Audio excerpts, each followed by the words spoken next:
Madame, bonjour et bienvenue sur ce webinaire organisé par la CCI de Paris et la CCI France-Malaisie. Mon nom est Michel Lozac, je suis le directeur général de la Chambre de commerce franco-malaisienne basée à Kuala Lumpur. Chez nous, il est 4 heures de l'après-midi, donc pour les amis français qui se connectent, qui sont en tout début de matinée, donc avec votre petit café devant votre ordinateur. Pour nous, à Kuala Lumpur, on s'approche de la fin de journée. Donc, merci d'être avec nous pour cette session qui durera à peu près une petite heure. Vous voyez sur votre écran nos deux intervenants, nos deux témoins, nos deux entreprises témoins qui interviendront en fin de session pour vous apporter leur témoignage, Monsieur Aurélien Rouvreau de la société Utilis et Monsieur Sébastien Durico de la société Synapsis. Aurélien est basé en Malaisie et Sébastien est basé en France. Merci Sébastien, merci Aurélien pour être avec nous aujourd'hui. Cette session, l'idée c'est un petit peu de vous faire un petit peu un point avec cette reprise depuis qui s'est concrétisée pour la Malaisie et pour, on peut le dire, la majorité des pays de l'ASEAN depuis le mois d'avril 2022, avec la réouverture progressive des frontières et des conditions de circulation. On sent vraiment un regain d'intérêt pour les pays de l'ASEAN. En ce qui concerne la CCI France-Malaisie, nous avons fait il y a quelques semaines un événement, un webinaire aussi en digital avec la BPI, qui a connu un franc succès avec une centaine de participants. Et nous avons également aujourd'hui inscrit pour cet événement également une centaine de participants. Donc, un regain d'intérêt pour notre région. Et l'idée, c'est de vous en parler un petit peu. Tout d'abord, avec une petite introduction de 10 à 15 minutes sur la situation économique locale et régionale au niveau de l'ASEAN. Ensuite, on parlera des avantages compétitifs de la Malaisie. On vous parlera des secteurs porteurs et puis des moyens d'implantation, des modes d'implantation. Et on terminera par deux témoignages, donc comme j'ai évoqué avec vous, sur deux de nos entreprises françaises, deux des 500 implantations françaises que nous avons en Malaisie. Et puis on terminera par quelques questions. Vous avez l'habitude des webinaires, nous avons aussi un chat, donc n'hésitez pas à poser vos questions au fur et à mesure. On gagnera, ça nous permettra de rendre les débats plus faciles et plus dynamiques. Quelques mots pour commencer sur la Chambre de commerce franco-malaisienne. Nous avons 31 ans aujourd'hui. Nous avons un peu plus de 300 entreprises membres. Nous faisons bien sûr partie du réseau de CCI France International, l'Union des chambres françaises à l'étranger, 126 chambres dans 96 pays. Nous avons évidemment notre implantation principale est à Kuala Lumpur, la capitale de la Malaisie, où sont concentrés, on peut dire à peu près 90% de la présence française et des entreprises françaises, Kuala Lumpur et sa région. Et nous avons des représentants dans les différentes régions de ce pays qui fait, s'il faut le rappeler, à peu près les 2/3 de la taille de la France, c'est 330 000 kilomètres carrés, la Malaisie.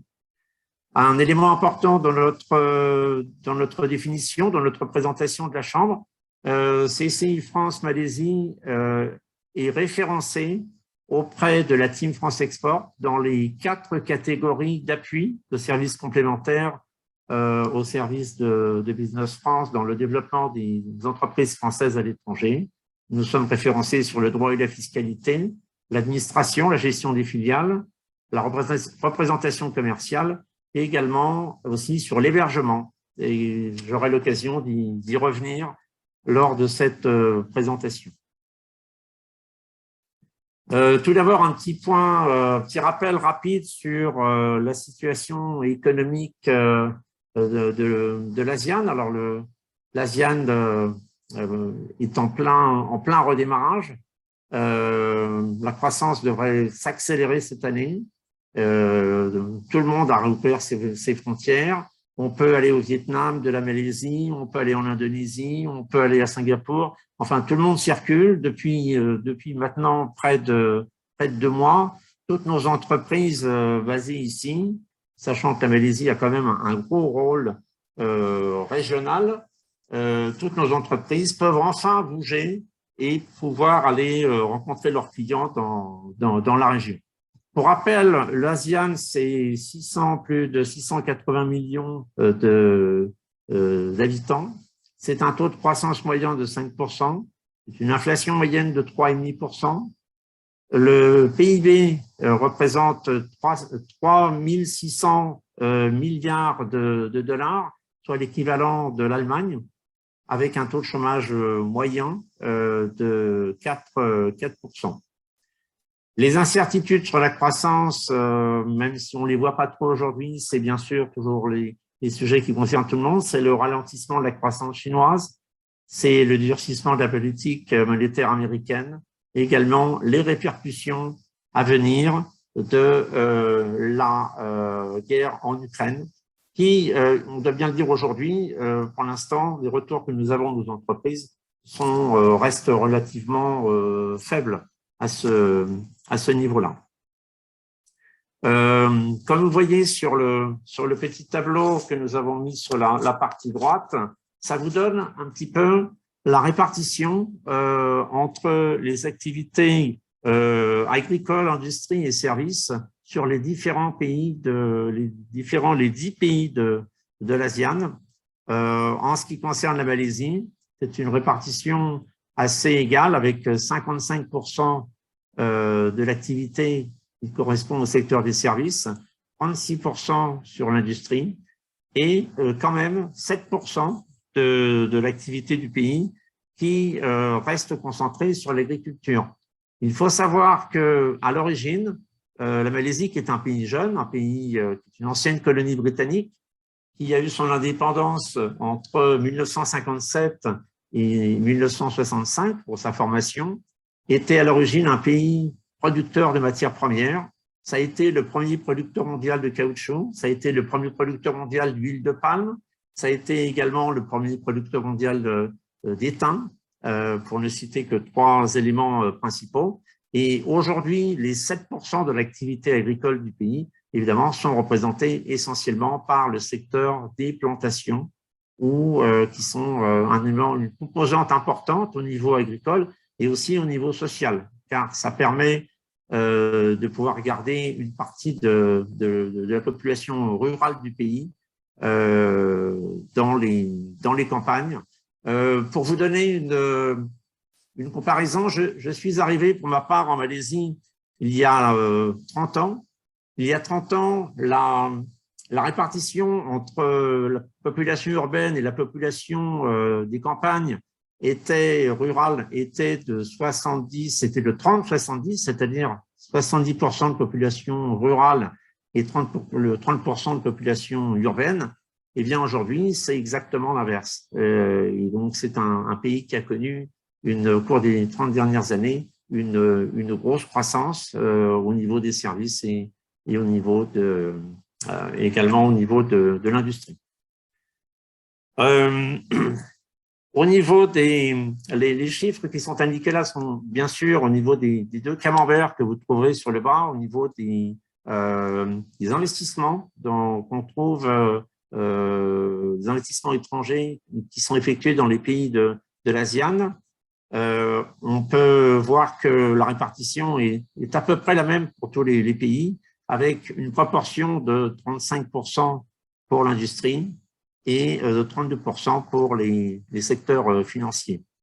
L'ASEAN, en général, a une approche très multilatérale et les relations commerciales et les échanges sont avec les principales puissances économiques, l'Union européenne étant en moyenne présente, la part de l'Union européenne dans les échanges entre l'ASEAN et l'extérieur correspondent entre 10 et 15%.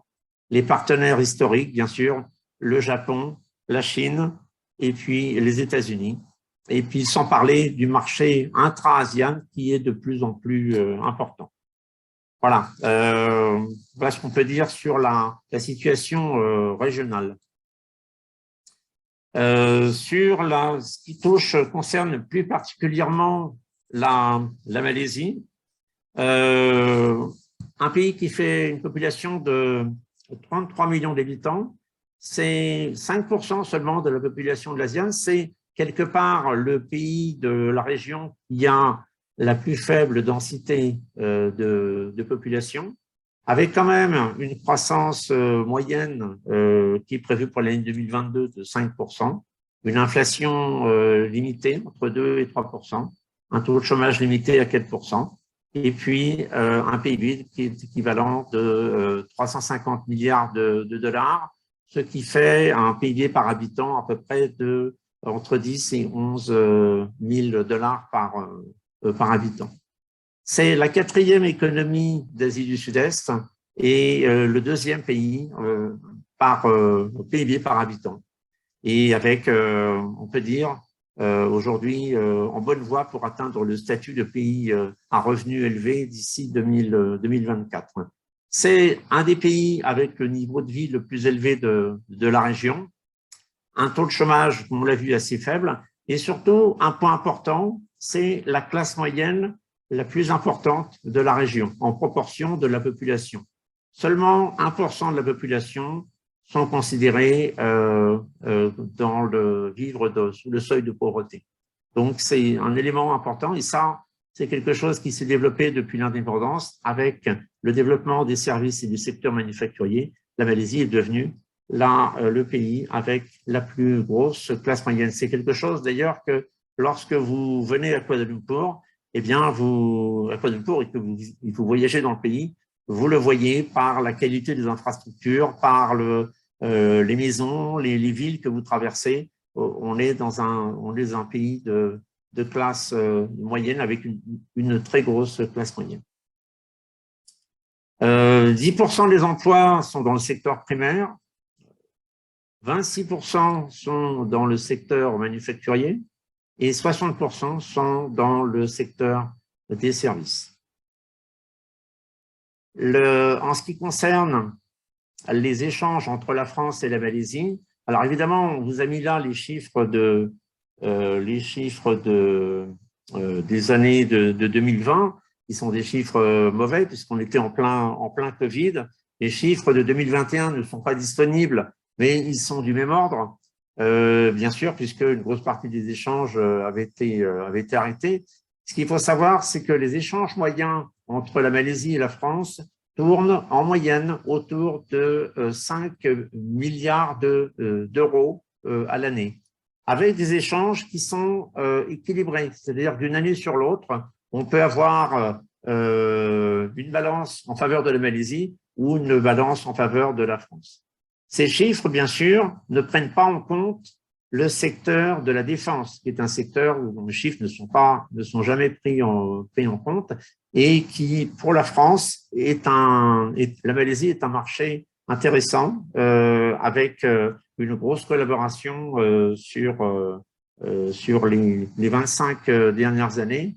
On ne va pas reparler des sous-marins, on ne va pas reparler des achats faits au niveau d'équipements aériens, des hélicoptères, des avions, mais la défense est un secteur important.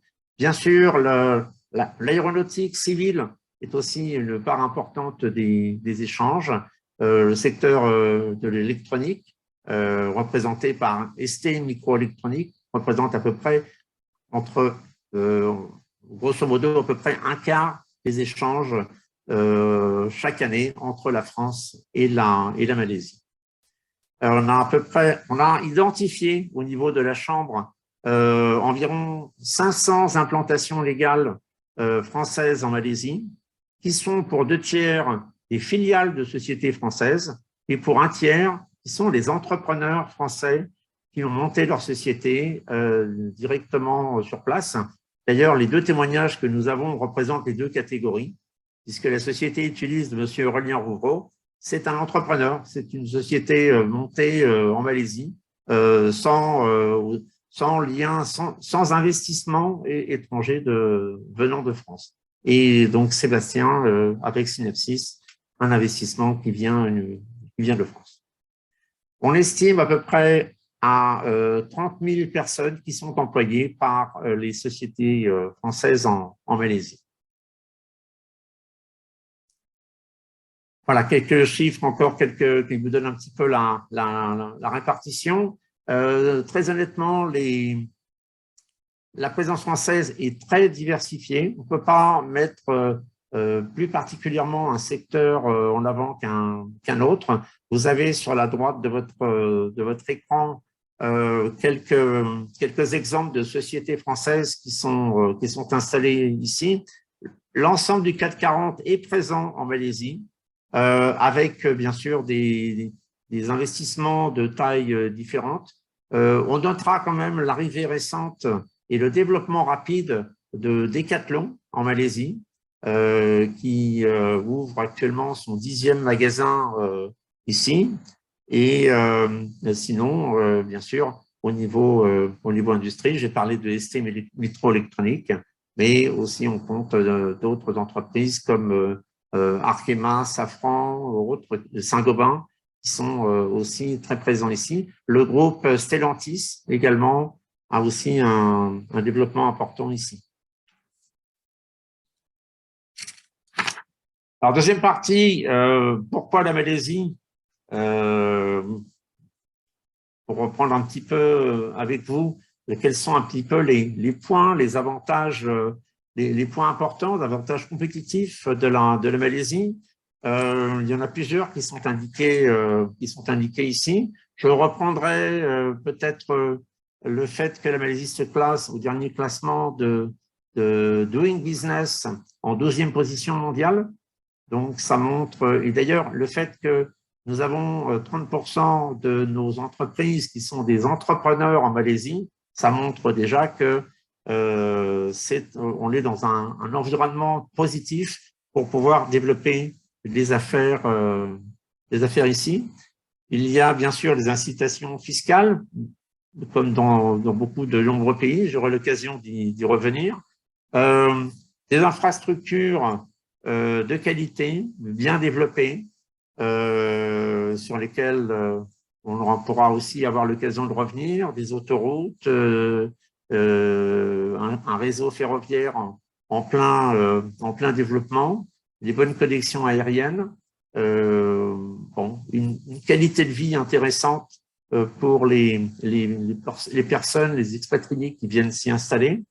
Un point important, c'est le fait que du fait de l'héritage de l'historique britannique, eh bien, on a une population qui est dans son ensemble anglophone et ça, c'est un avantage par rapport aux autres pays de la région, puisqu'on peut communiquer avec son personnel en anglais et également au niveau de tout ce qui est administratif et papier, eh bien, les documents sont dans l'immense majorité. Quand vous avez vos documents d'enregistrement de société, documents pour l'immigration et tous les papiers légaux sont faits en anglais. Donc ça, c'est un élément très important pour faciliter de faire les affaires en Malaisie. Les coûts, c'est quelque chose aussi d'important. On parle souvent du voisin très visible de Singapour, qui était, pour la petite histoire, jusqu'en 1963, jusqu'en 1965, Singapour faisait partie de la Malaisie. C'est également une ancienne colonie britannique. Les coûts la différence de coûts entre Singapour et Malaisie, c'est simplement un rapport de 1 à 4. C'est-à-dire quand vous payez 1 en Malaisie, vous payez 4 à Singapour. Donc, c'est un élément important également à prendre en compte. Le climat propice aux affaires, on l'a déjà évoqué, et les deux éléments que je viens de vous indiquer vont dans ce sens. Et également, on peut ajouter la bonne croissance. Alors, on a rajouté quelques petits points clés qu'on peut rajouter. D'abord, les investisseurs étrangers peuvent détenir 100% du capital suivant les secteurs et suivant s'il s'agit de projets nouveaux, de développement et de diversification. Donc, évidemment, il reste, comme dans beaucoup de pays, il reste des secteurs qui sont un peu protégés. On va penser, par exemple, au secteur de la défense, tout ce qui touche aux éléments stratégiques du pays. Mais pour le reste, les investisseurs étrangers peuvent détenir en majorité, et c'est le cas de la majorité des implantations sur laquelle la Chambre de commerce intervient pour aider les entreprises. Dans la plupart des cas, on a affaire à des investissements où les étrangers peuvent obtenir 100% du capital. Les lois malaisiennes sur la propriété intellectuelle sont bien établies et il y a une bonne protection sur la propriété intellectuelle. On vous citera l'exemple de Intel qui a investi 14 milliards de ringgit sur ses activités de recherche et développement en Malaisie.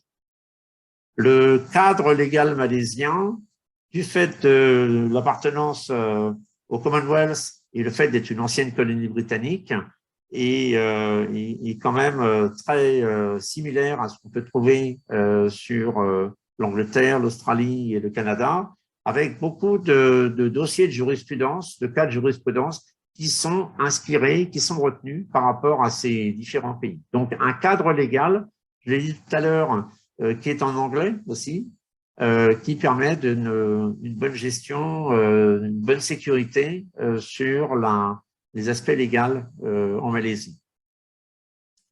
24% sur les bénéfices, d'impôt sur les bénéfices, et pas d'impôt sur le rapatriement des bénéfices, ni sur les plus-values. Bon, il faudrait rentrer, si vous voulez plus d'informations plus précises, on pourra éventuellement vous aider là-dessus, mais sachez que c'est un élément généralement important. Voilà. Le positionnement de la Malaisie est aussi très intéressant. La Malaisie est au cœur de l'ASEAN. Ça, c'est un élément clé. Vous voyez que le pays est vraiment en plein milieu. Dans un rayon de 2 heures, eh bien, vous êtes dans la majorité des pays de l'ASEAN. Vous êtes en Thaïlande, vous êtes au Vietnam, vous êtes en Indonésie, vous êtes aux Philippines. Dans un rayon de 4 heures, eh bien, vous êtes surtout le reste de l'Asie Pacifique. Et ensuite, à 8 heures, vous êtes déjà sur l'Australie et sur les pays du Moyen-Orient. Donc, vous avez 5 milliards d'habitants à moins de 8 heures de vol. Les infrastructures et la connectivité. Donc, ça me permet au hasard, à l'occasion de vous parler un petit peu de la répartition géographique dans le pays. Donc, vous avez vu que le pays est en 2 parties. Donc, j'ai dit tout à l'heure que nous avions un pays qui faisait une taille de 330 000 km², correspond à peu près aux 2/3 de la France. Alors, sur la première carte que vous voyez sur le partie gauche de votre écran, ça reprend les différentes régions de développement. La Malaisie, c'est une monarchie parlementaire, c'est un régime fédéral, c'est-à-dire que nous avons 13 États qui sont répartis entre la partie péninsulaire avec 11 États et la partie de Bornéo avec deux États. Il y a 5 régions économiques qui ont été établies. Et ce qui est intéressant de savoir, c'est que si vous envisagez de vous positionner sur une de ces, quelle que soit la région, vous avez à chaque fois, vous avez bien sûr un soutien fédéral qui, au niveau des investisseurs étrangers, est représenté par l'Agence nationale pour la promotion des investissements qui s'appelle le MIDA, qui est un partenaire étroit, un partenaire très proche de la Chambre de commerce, qui va vous donner les incentives et le support général du gouvernement fédéral, mais qu'il y a également des actions du support et des incentives qui peuvent vous être donnés par les différentes agences régionales. Il y en a 3 pour la partie péninsulaire, avec le corridor nord qui est indiqué en bleu sur la carte, avec la côte est qui est indiquée en rouge, et la zone d'Iskandar et la zone de Johor en jaune, qui est en face de Singapour. Au niveau logistique, vous voyez qu'il y a 7 ports internationaux qui sont en Malaisie. Alors, celui qui est sur la partie de Bornéo, le port de Bintulu, est un port technique lié à tout ce qui est le secteur oil and gas.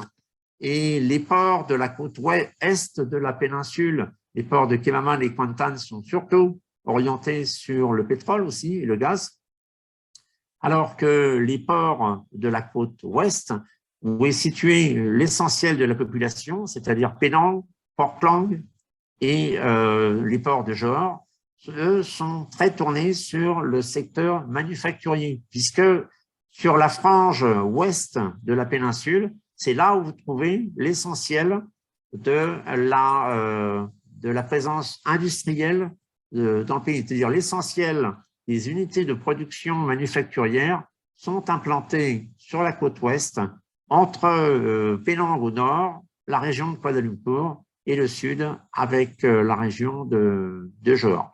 L'intérieur du pays est en plus sur les plantations, et la côte est avec la mer de Chine du Sud et les champs de gaz et de pétrole, c'est plutôt pour tout ce qui touche aux activités pétrolières.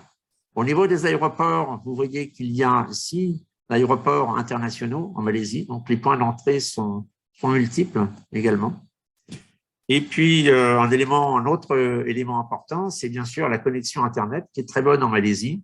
Et vous avez la carte qui vous représente en jaune toutes les parties où la connexion Internet et la couverture en 4G est bonne.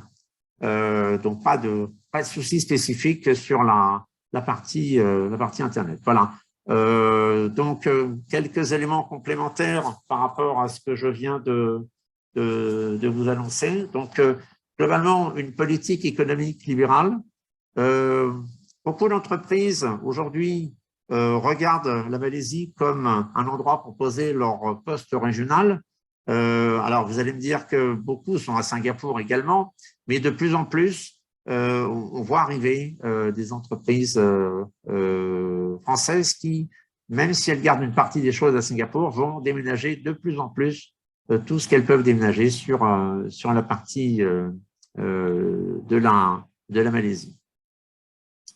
Voilà. Un élément quand même intéressant aussi, la Malaisie, qui a une petite population, on a 33 millions d'habitants. Il faut savoir que pendant l'époque coloniale, déjà à l'époque, il y avait déjà une petite population, il y avait eu une grosse immigration venue de Chine et d'Inde. D'ailleurs, aujourd'hui, la population de la Malaisie, c'est sur les 33 millions d'habitants, vous avez à peu près 50% de Malaisiens, ce qu'on appelle les Malais de souche, et les autres populations indigènes de Bornéo.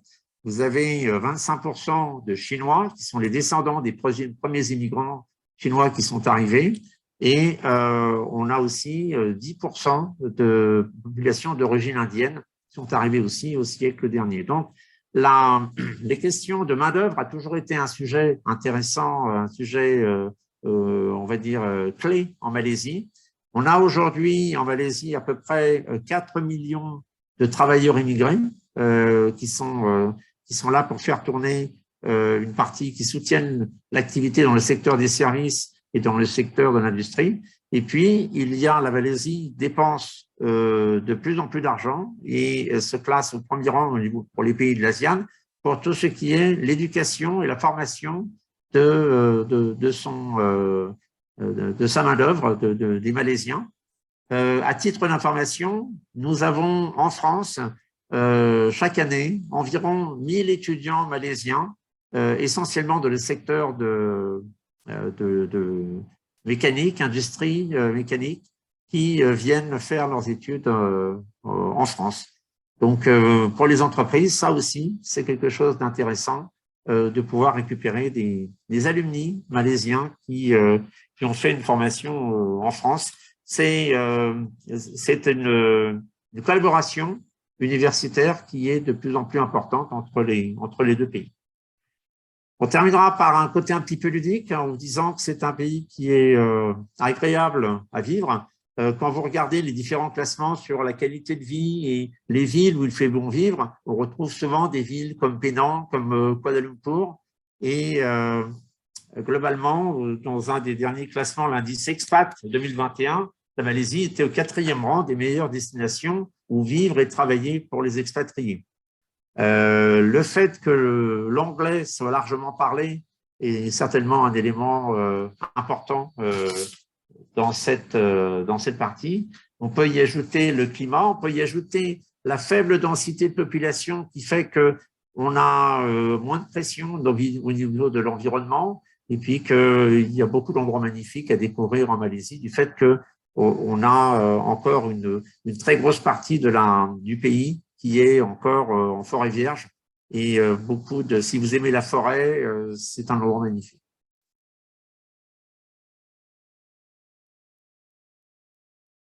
Quelques mots sur les secteurs porteurs. On en a mentionné ici quelques-uns.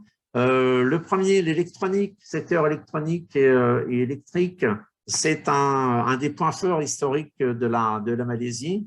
Au niveau français, on retiendra l'arrivée dans les années 70 du groupe Thomson, et qui était à l'époque le premier employeur, un des premiers employeurs étrangers en Malaisie. Et on a encore aujourd'hui, au niveau français, on a encore ST Microélectronique qui, avec ses 4000 employés dans la ville de Muar, au sud du pays, et reste un des principaux investisseurs du pays.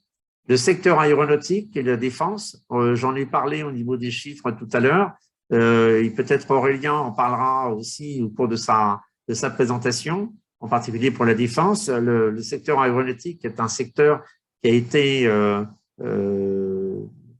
entre la France et la Malaisie, un secteur très porteur, avec, vous savez, peut-être, vous avez tous entendu parler d'Eurasia, la compagnie low cost malaisienne qui n'a que des Airbus et pas autre chose. Donc, c'est effectivement un secteur très important. Il faut savoir que l'aéroport de KLIA est le deuxième hub dans l'ASEAN après l'aéroport de Singapour. Aussi, c'est quelque chose d'intéressant à savoir. Le secteur des services, on citera au niveau français Atalian, on citera Sodexo, qui sont très présents ici. On va peut-être reprendre aussi, en parlant de la biomasse, parler du fait que la Malaisie a ratifié les accords de Paris et s'est engagée à moins 40% d'émissions de gaz à effet de serre.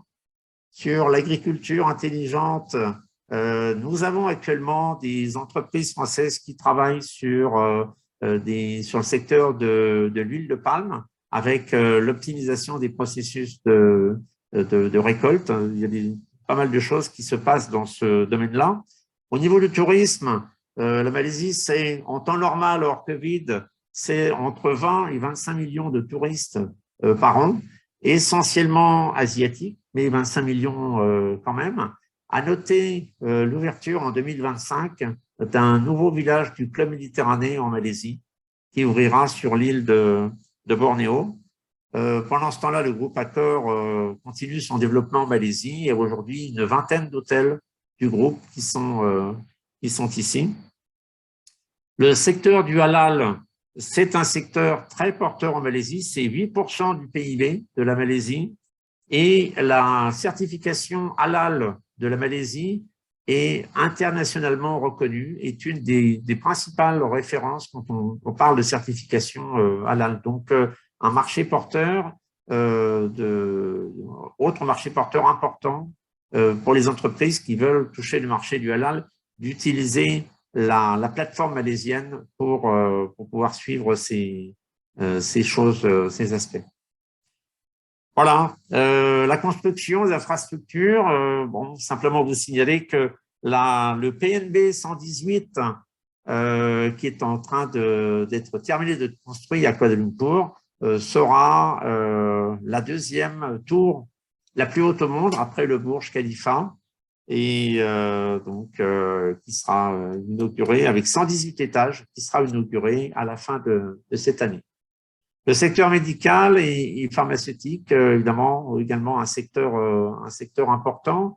Beaucoup d'échanges dernièrement entre la France et la Malaisie sur la production de gants médicaux. En fait, ça marche un petit peu dans les deux sens, puisque les entreprises françaises s'intéressent au savoir-faire malaisien pour pouvoir monter des unités de production de gants médicaux, entre autres en France, en faisant des partenariats et en sollicitant l'expertise malaisienne sur ce secteur. Il faut savoir que la Malaisie est le premier producteur mondial de gants médicaux au monde, avec à peu près 50% de la production mondiale. Voilà ce qu'on peut dire sur les secteurs porteurs. Alors après, la politique gouvernementale, l'action publique, comment les Malaisiens fonctionnent. D'abord, au niveau de le développement économique, au niveau gouvernemental, est quelque chose de très planifié. Vous avez plusieurs références qui sont indiquées sur ce tableau au niveau de l'action publique. Le 12e plan malaisien qui est en cours actuellement, 2020, 2021, 2025. Le plan de développement de l'économie digitale. Enfin, je ne vais pas tous les reprendre, mais sachez que nous sommes à votre disposition pour vous communiquer plus d'informations si vous êtes intéressé par certains de ces plans de développement du gouvernement. Mais sachez que c'est quelque chose de très structuré. Et si vous allez sur les différents sites, les différents ministères, vous trouverez sans problème toutes les informations sur ces différentes actions. Donc, on a une approche, les gouvernements malaisiens ont une approche très structurée sur le développement. Et ce qu'il faut savoir aussi, c'est que, j'en ai un peu parlé tout à l'heure, au niveau des incentives, là, on vous évoque ici le statut pionnier, on vous évoque aussi les remises, les crédits d'impôt, toutes ces choses-là, encore une fois, le soutien peut être au niveau fédéral, mais il peut être aussi également au niveau régional. Donc, c'est des choses qu'il faut suivre de près. Mais vous êtes dans un environnement très encadré. J'ajouterais à ça que la politique gouvernementale également se double pour permettre une meilleure facilitation des affaires. On se trouve aussi avec un système par lequel les autorités malaisiennes ont mis en place de nombreuses agences gouvernementales, régionales ou fédérales, qui vous assistent suivant le secteur où vous êtes implanté. Alors, la photo que vous voyez là, c'est l'aéroport de Kuala Lumpur. Il a 20 ans, mais je peux vous assurer qu'il a encore il a encore de l'allure. Il est ultra moderne. En fait, maintenant, ça c'était le terminal 1, le premier terminal, ouvert en 2000. Et le terminal 2, pour AirAsia, a été ouvert il y a maintenant 7 ans. Vous parlez un petit peu maintenant vous avez envisagé d'essayer de développer des affaires en Malaisie. On va essayer de rapidement vous résumer un petit peu les différents cas de figure, les différentes approches que vous pouvez avoir. C'est-à-dire que vous avez identifié le marché malaisien ou le marché de l'ASEAN comme étant un bon vecteur de développement sur la région. Et donc, vous regardez comment pouvoir vous installer plus avant. Donc, en général, la première démarche d'une entreprise, ça va être de réfléchir, si elle veut venir prospecter, elle va d'abord peut-être réfléchir à mettre en place un bureau de représentation qui lui permettra de pouvoir amener un ou plusieurs expatriés et qui vont pouvoir prospecter la région. Ils ne vont pas pouvoir faire directement d'activités rémunératrices et de vente directe, mais qui pourront prospecter et regarder et assister le développement de l'activité de leur société en Malaisie. Donc, Le statut de bureau de représentation, c'est un statut temporaire pour une durée maximum de 5 ans qui est accordé par les autorités malaisiennes, par le MIDA. Le MIDA, pour information, a son bureau à Paris. Et donc, nous travaillons de manière étroite avec eux. Et c'est une approche qui peut être intéressante, en particulier pour ceux qui recherchent des informations, recherchent des marchés ou veulent simplement supporter leur réseau d'agents sur la région. Ensuite, la deuxième option, l'étape suivante, c'est évidemment de créer une société de droit local en Malaisie, encore une fois, qui peut être détenue à 100% par les étrangers et qui vous permet éventuellement d'obtenir de bénéficier des différents incentives, incitations qui peuvent être donnés par le gouvernement malaisien. Et ça vous permet, bien sûr, l'embauche d'expatriés ou locaux et puis de faire vos activités comme vous souhaitez. Je laisse de côté la succursale qui est quelque chose de très spécifique et je voudrais vous parler d'une autre option dans la démarche d'implantation qui peut se mettre en place dans le cas, en fait, en amont du bureau de représentation. C'est la solution du portage salarial, qui est une solution simple et rapide et qui est gérée complètement par la Chambre de commerce. Je vais reprendre avec vous les différents cas de figure quand on peut avoir besoin d'un portage salarial. Alors, dans la première étape du business, une option, c'est lorsqu'on veut faire du business développement de la prospection commerciale. Très honnêtement, c'est typiquement dans le cas de la mise en place d'un VIE qui va être positionné en Malaisie et qui va, depuis la Malaisie, pouvoir faire une action régionale, se déplacer. Il sera basé à Kuala Lumpur et il pourra donc tourner dans la région. Et donc ça, c'est une des premières raisons pour lesquelles on peut faire appel au portage salarial. Et en ce qui concerne la Chambre de commerce franco-malaisienne, c'est d'ailleurs la raison qui nous a poussé au départ à démarrer cette activité.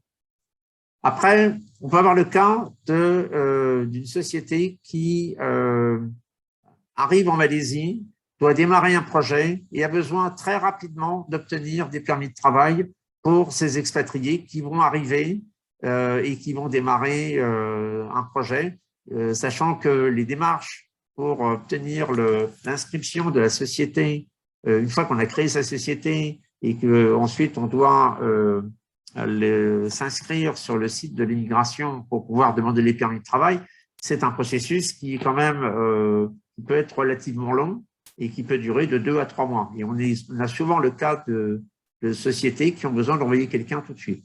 On a aussi le cas de sociétés qui n'ont a priori pas d'intention de développement à court ou moyen terme en Malaisie, mais qui ont simplement besoin d'envoyer quelqu'un en Malaisie pour gérer un projet sur une durée qui peut aller jusqu'à 2 ans. Et dans ce cas-là, la solution de portage peut être une bonne option. Ça peut également servir à une entité locale qui ne peut pas, pour diverses raisons, faire appel directement à l'immigration. La Chambre de commerce peut l'aider également. Et puis, le dernier cas de figure, c'est pour les entrepreneurs. Les entrepreneurs qui arrivent en Malaisie, en général avec un investissement limité, souvent sur des activités de consulting où le CAPEX n'est pas forcément l'élément le plus important et donc sont preneurs d'une solution qui leur permet de démarrer leur activité tout en n'ayant pas à gérer l'aspect du permis de travail. En complément des services de portage, la Chambre de commerce propose des facilités de centres d'affaires. Nous avons 3 centres d'affaires à Kuala Lumpur avec 85 postes de travail. On peut accueillir jusqu'à 65 entreprises. Aujourd'hui, nous avons une quarantaine. C'est une solution qui est très appréciée des entreprises et qui vient en complément de tous les services de soutien opérationnel et juridique que nous apportons aux entreprises sur la comptabilité, la paye, l'administration et autres. Voilà, j'ai Je vais m'arrêter là et puis je pense, j'ai raté quelque chose? Non? Voilà, alors,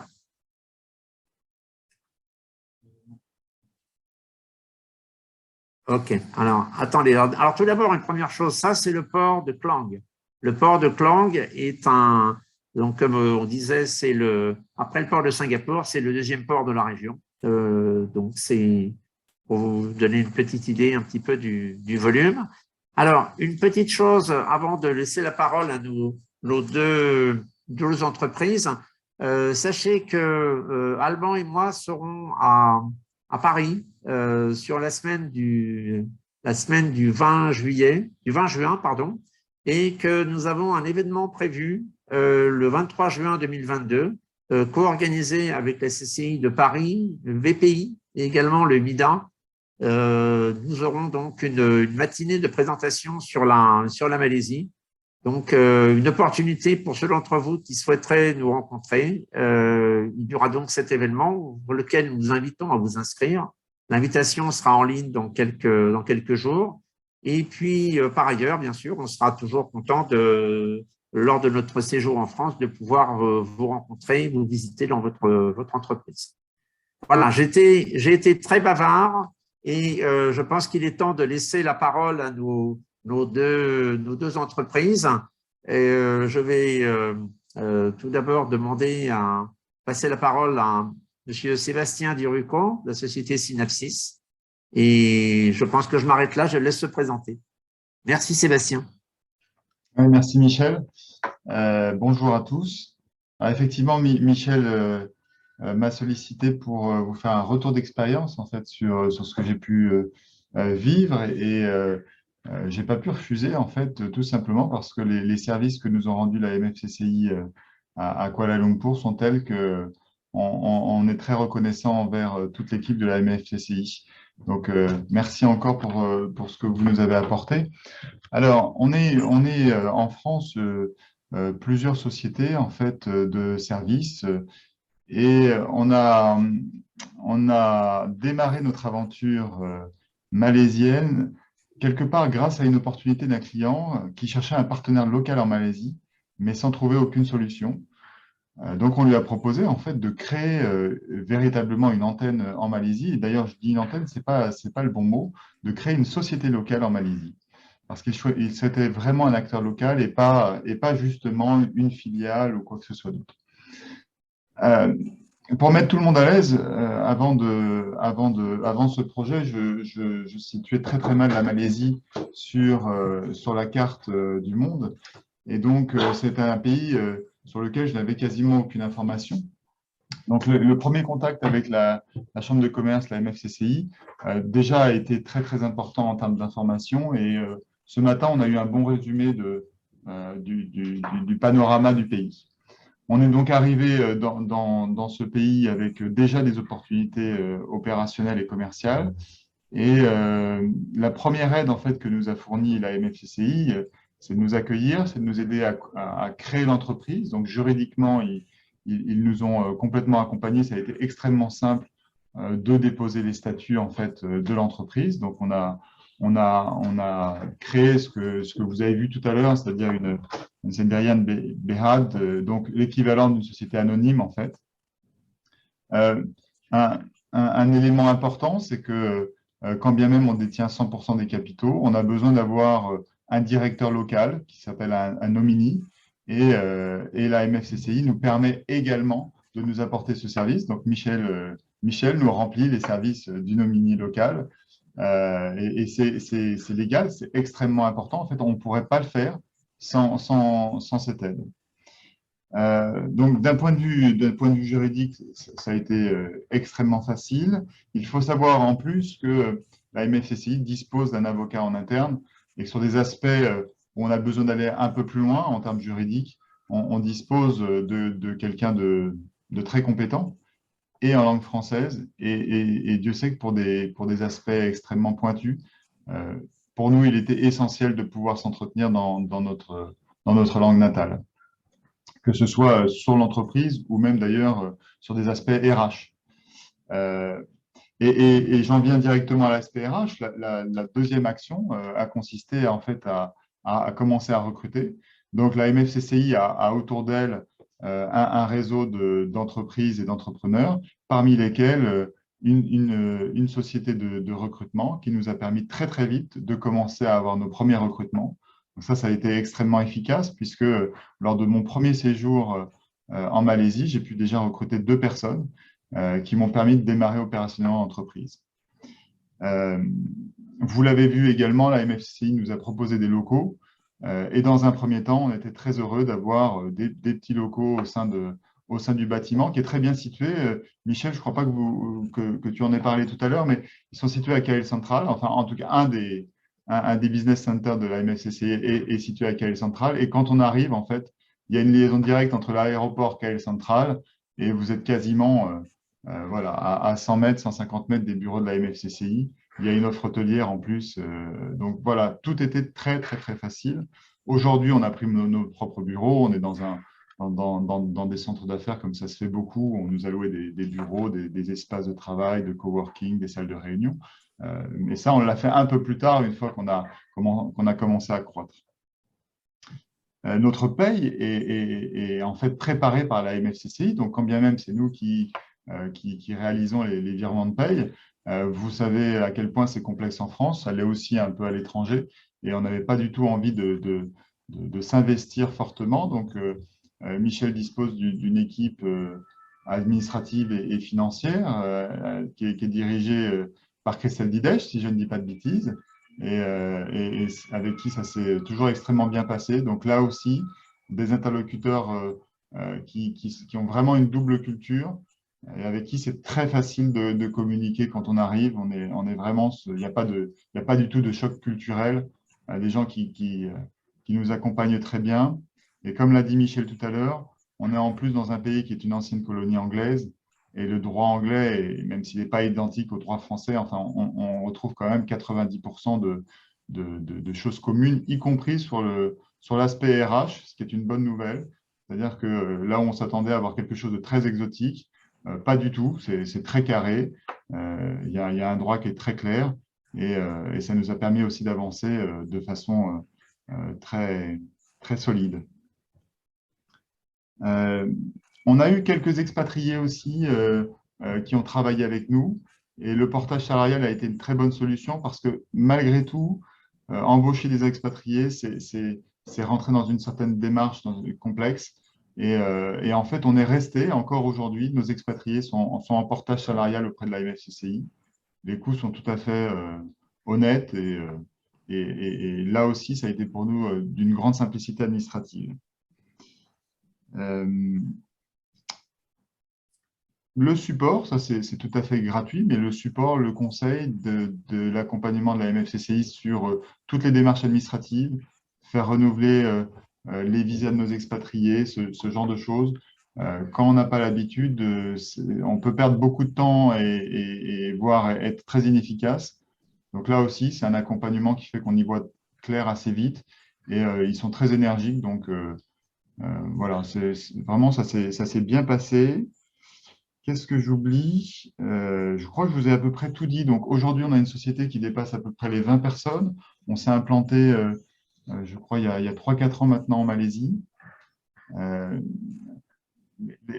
Vous le savez, sur le territoire français, il est de plus en plus compliqué de trouver du personnel qualifié. On a vraiment une pénurie de main-d'œuvre dans les métiers de prestation intellectuelle.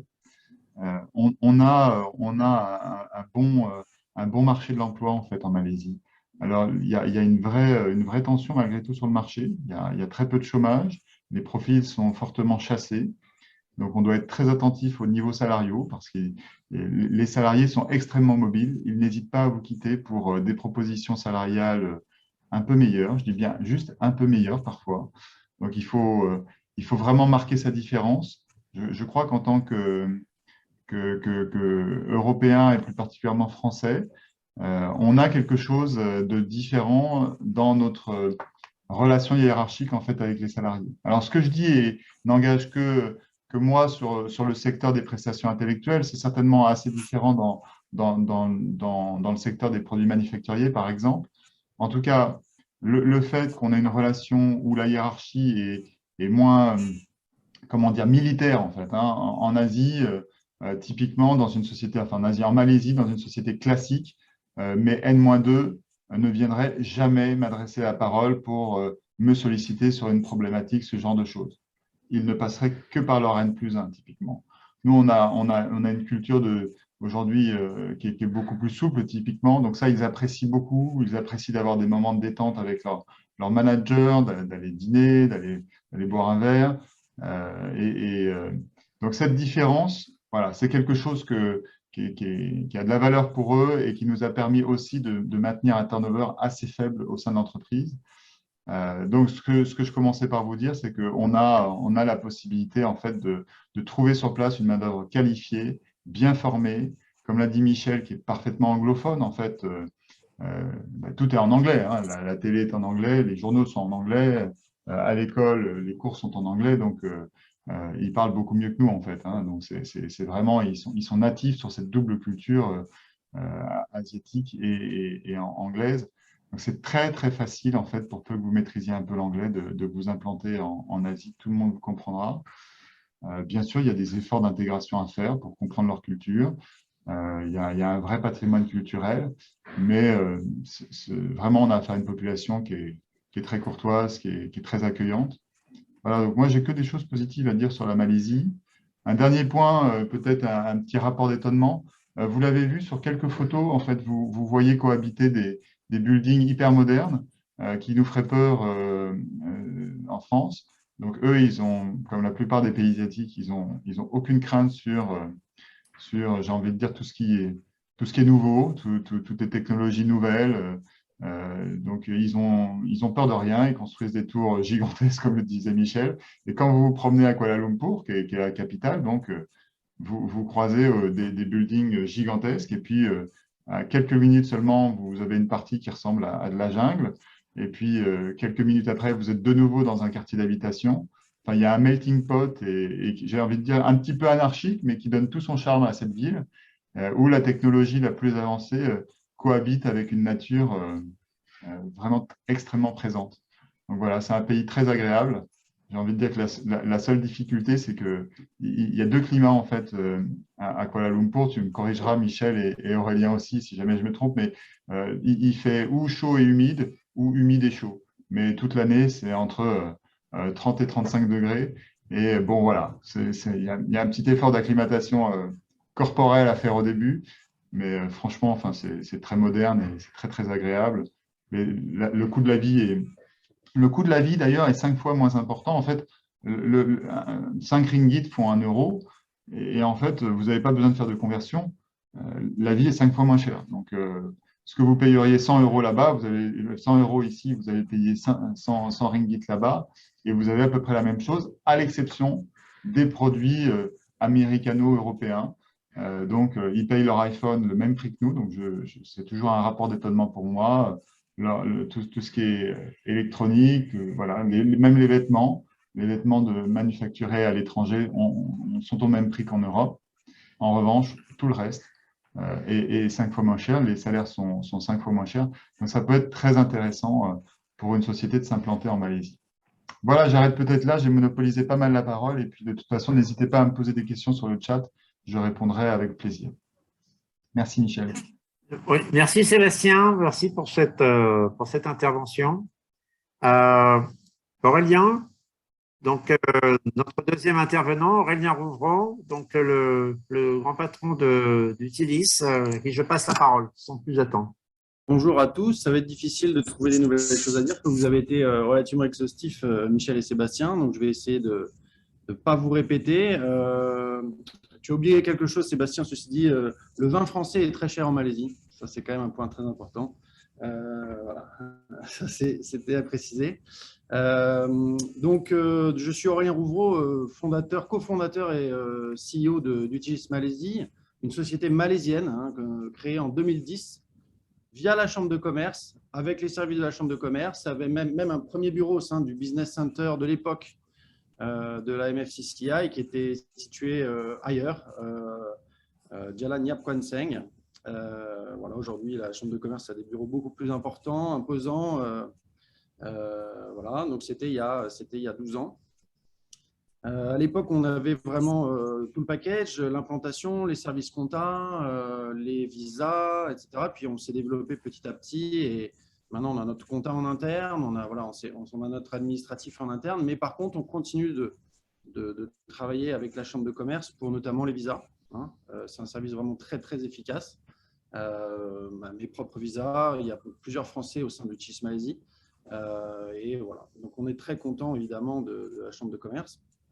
Sur le pays, la Malaisie, à titre personnel, ça fait 14 ans, bientôt 15 que je suis en Malaisie, donc ce serait difficile de vous dire que c'est un pays invivable, c'est un pays formidable évidemment, avec toutes les qualités qui ont été citées et bien d'autres, en termes de qualité de vie, vie personnelle, etc. Et voilà, donc sur le point de vue professionnel, Utilis est une société, donc, comme je disais, malaisienne, mais sous licence d'une société française. Donc, on est une société indépendante et on est licence de cette société française qui est spécialisée dans les structures mobiles, les campements, les hôpitaux de campagne, les solutions de hangar pour les armées, pour les sécurités civiles, pour quelques sociétés privées également. Donc, voilà, nos équipements sont utilisés principalement en Asie sur les catastrophes naturelles. Ou plus récemment avec le Covid, évidemment. Comme vous avez pu le voir même en France, à Mulhouse, c'était un hôpital Utilis, Utilis France. Donc, le projet initial en Malaisie, en 2010, pour Utilis Malaisie, c'était de distribuer des produits made in France, les produits français d'Utilis France. Et puis, bon, très vite, on s'est rendu compte que et les frais de transport sur des équipements volumineux et lourds et les taxes d'importation sur des produits d'origine France, sur des pays comme l'Indonésie, la Thaïlande, commençaient à être compliqués pour nous commercialement. Donc très vite, oui, parce que l'objectif d'Utilis Malaisie, c'était de distribuer régionalement, hein, sur la Malaisie, l'ASEAN et l'Asie en général. Donc, très vite, on a dû trouver une solution locale, une solution asiatique, de fabrication asiatique. Ceci, on a une activité qui est basée sur des projets. On a très peu ou pas de récurrents et on est sur des projets qui ont des scopes de supply très variés. On va avoir des hôpitaux où on va fournir des tentes, des sols, des air conditionnés, et d'autres, on va fournir des remorques, des systèmes de potabilisation, du matériel, du mobilier mobile, etc. Donc, c'est très, très difficile, ça varie énormément. On peut avoir plusieurs projets en 6 mois, un projet par an, ça dépend. On travaille sur des petites séries très personnalisées qui nécessitent un suivi quotidien. Donc là, en fait, on s'est rendu compte que finalement, la Malaisie, c'était aussi compatible avec notre réorientation stratégique de fabrication en Malaisie. En Asie, pardon. On s'est dit, voilà, la Malaisie a quand même une forte concentration de sous-traitance. Alors, Michel, tu parlais du corridor entre Penang jusqu'à Johor de manufacture. Ça veut dire qu'il y a énormément de sous-traitance qui servent justement ces secteurs de l'aéro, de l'électrique, de l'électronique, mais également de l'industrie automobile, du pétrole. Ce qui fait qu'il y a beaucoup d'expertise mécanique, électrique qui nous ont intéressés, qui sont vraiment indispensables pour nos solutions.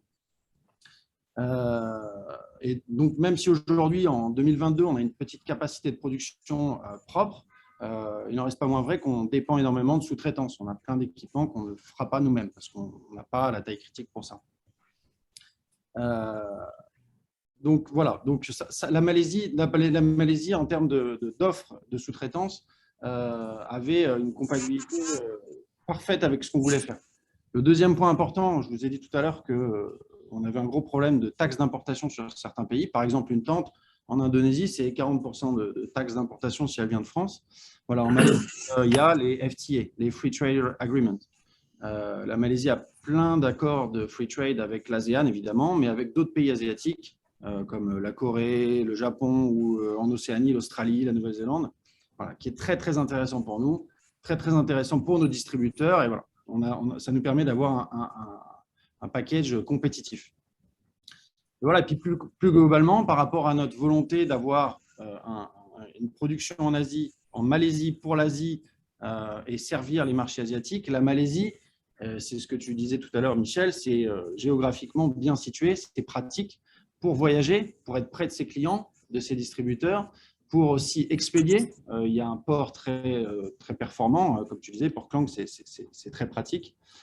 Et puis, on est dans un environnement stable, c'est-à-dire qu'on a un système bancaire stable, on peut recruter facilement, plus ou moins tous les profils. Voilà, donc c'est quand même une option, outre beaucoup plus économique que Singapour, comme vous l'avez dit tout à l'heure, c'est une solution qui est vraiment très, très confortable pour pouvoir et fabriquer, intégrer et distribuer sur la région Asie. Voilà. Donc évidemment, après, il y a toujours des challenges sur une implantation et sur une production, surtout en Asie. Nous, on était dans un cas de transfert de design, c'est-à-dire on est une licence, donc on prenait des designs existants en France, chez Utilis France, qu'on essayait de faire fabriquer ici ou qu'on fabriquait nous-mêmes ici. Donc ça a été compliqué. Donc un des principaux challenges, par exemple, ça a été de trouver la disponibilité en local ou en régional de matériaux, de composants. Les standards sont souvent différents, il y a des disponibilités différentes et tout ça, ça a une influence sur le prix de revient d'un produit. Donc ça, c'est vraiment quelque chose, si je devais partager quelque chose avec quelqu'un qui a une volonté de s'implanter pour fabriquer en Malaisie, c'est de bien étudier tout ça. Il y a toujours des solutions, mais ça nécessite du temps, de l'étude. Ce n'est pas si simple, ce n'est pas toujours des solutions évidentes.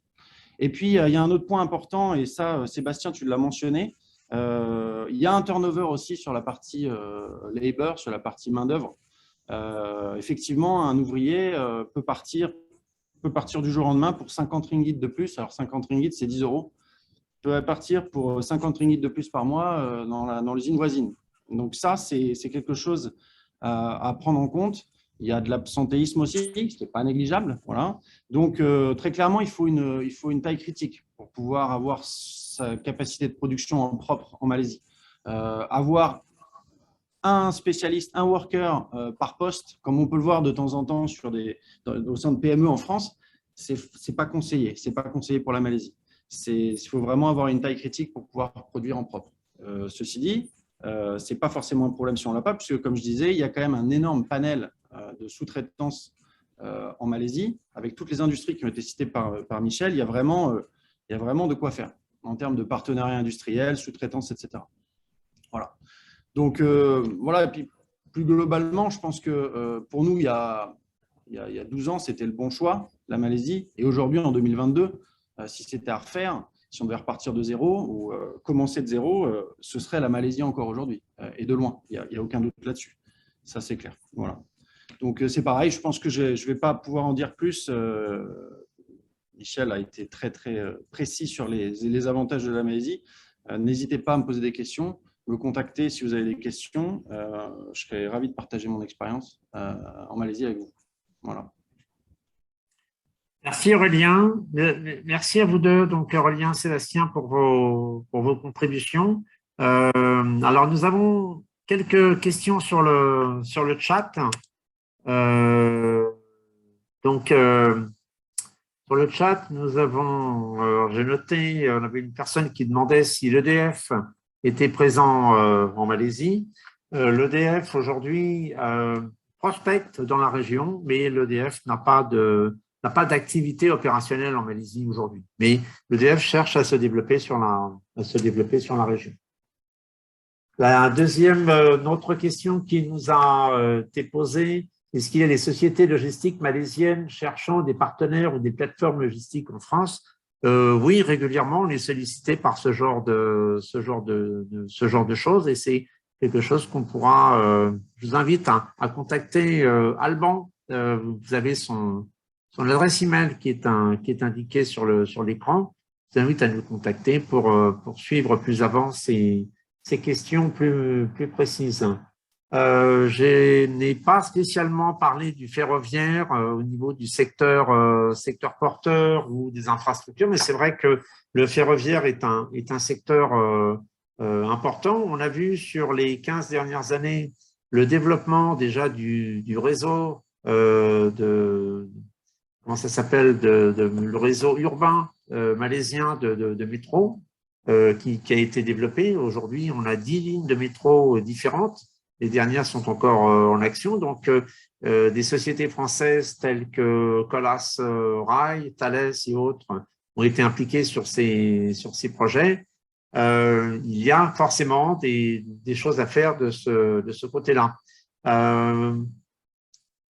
Là, il y a un projet qui va ressortir à un moment ou à un autre, à mon avis, relativement rapidement, c'est le projet de train à grande vitesse entre Singapour et Kuala Lumpur, qui devrait se remettre en route rapidement. Il y a également des projets de développement ferroviaire au niveau du métro sur la ville de Penang, au nord de la péninsule, et également un autre projet qui devrait être réactivé aussi sur la côte Est pour le transport essentiellement pour les raisons marchandises plutôt que voyageurs entre la côte Est de la Malaisie, de la péninsule et la région de Kuala Lumpur. Donc, effectivement, le secteur ferroviaire est également un secteur où il y a des choses à faire. Voilà, on a parlé aussi, alors, une question sur la porcelaine. Est-ce qu'il y a des fabrications la production de porcelaine en Malaisie? Oui. Pas française, mais par exemple, nos voisins espagnols de Roca ont 2 usines en Malaisie, dans la banlieue de Kuala Lumpur, et produisent tous les équipements sanitaires. Et on a également des sociétés suisses et hollandaises qui sont établies dans le sud de la péninsule et qui travaillent dans le domaine des céramiques. Donc, ça fait partie des éléments du secteur manufacturier qui sont produits en Malaisie. Voilà, qu'est-ce qu'on peut dire d'autre? Alors, un salon de thé, oui, alors on est souvent sollicité par des Français qui cherchent à regarder dans le développement de tout ce qui est le F&B. Notre service appuie à tous les éléments pour vous fournir les informations concernant les conditions d'ouverture d'un salon de thé ou d'un restaurant ou d'un bar. On a également aujourd'hui une présence française dans la restauration qui n'est pas à la taille du pays, sachant qu'on a 3000 Français en Malaisie, qu'on est quand même un petit pays. On a aujourd'hui sur l'ensemble de la Malaisie, on doit avoir une vingtaine ou peut-être entre 20 et 25 restaurants français établis en Malaisie.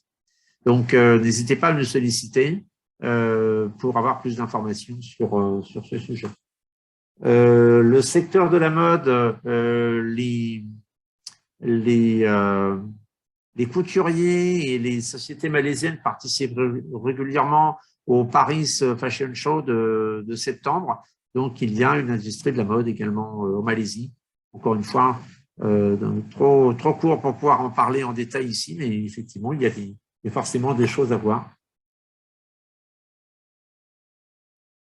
Alors, la question de l'origine ethnique dans les équipes est-elle un sujet de management?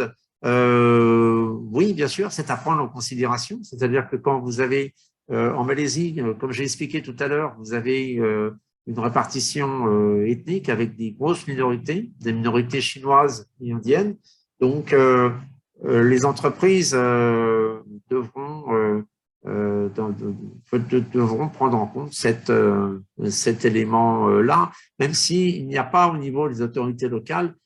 Les autorités locales ne vous demandent pas, elles vont vous encourager à essayer de respecter, en particulier dans les grandes entreprises, vous avez beaucoup d'employés, d'essayer de respecter autant que possible, de tendre à respecter la répartition ethnique du pays. Mais c'est plutôt pour rejoindre ce qu'avait dit Sébastien, qui a parlé assez longuement de toutes les questions de la gestion des ressources humaines.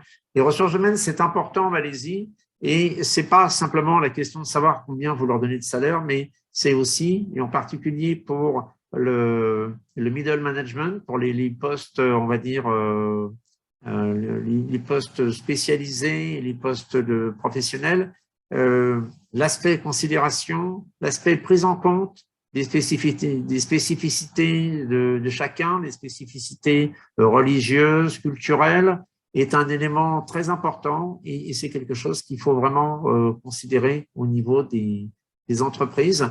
Comme l'ont expliqué Aurélien et Sébastien, on est sur un marché du travail en Malaisie qui est toujours très tendu et avec beaucoup d'opportunités, que ce soit au niveau des opérateurs, du middle management, du top management.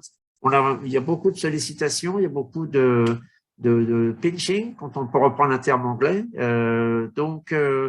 Son personnel, son équipe, eh bien, on prendra le temps de les écouter, on prendra le temps de suivre, de voir un peu comment ils vivent, qu'est-ce qui est important pour eux. Et ça, effectivement, l'aspect éthique a forcément son importance. Voilà, je crois que c'est. Je pense qu'on va s'arrêter là. On a fait plus d'une heure. Et voilà, vous avez d'abord, vous avez la photo de notre ami Alban, qui est en charge du marketing et que je voudrais ici remercier pour la préparation de ce webinaire. Merci Alban pour ton aide. Et donc, n'hésitez pas à lui adresser vos messages et vos questions. Nous serons très heureux de pouvoir y répondre. Et encore une fois, comme on l'a dit tout à l'heure, nous serons à Paris le 23. Donc, si vous souhaitez nous voir, on sera ravis de pouvoir vous rencontrer autour d'un café ou sur la même semaine pour des rendez-vous individuels. Voilà. OK, merci Aurélien, merci Sébastien pour votre temps. Je sais que vous avez tous les deux des agendas très chargés et on apprécie vraiment d'avoir eu votre participation, car ça, vos témoignages, c'est beaucoup plus que tout ce que nous, on peut dire de notre niveau. OK, merci à tous et à bientôt. Au revoir.